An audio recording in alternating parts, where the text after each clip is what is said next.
पंजाब में 90 दिन में इलेक्शन करवाने के हवाले से आईनी दरखास्त की समाअत जस्टिस चौधरी इकबाल और मुजम्मिल अख्तर के सामने हुई।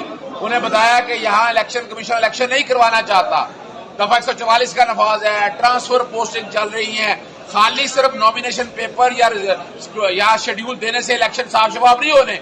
ये वो सारे कदम है जिसपे इलेक्शन कमीशन इलेक्शन साफ शफाफ हो रहे हैं। अदालत ने कहा ये स्क्रूटनी हो रही है, सारा काम हो रहा है। मैंने कहा मेरा ये कंसर्न सिर्फ स्क्रूटनी नहीं है।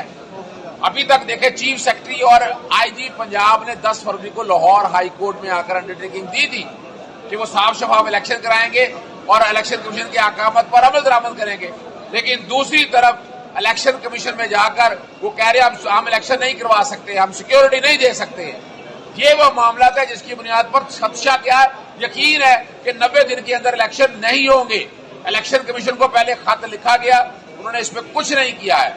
अदालत के रिमार्क्स थे कि अभी इलेक्शन हो रहे हैं। मैंने कहा यही आप अदालत आप अपने रिकॉर्ड का आप यही हुक्म दे दें कि 90 दिन के अंदर अंदर इलेक्शन होने हैं तो मेरा केस खत्म हो जाएगा।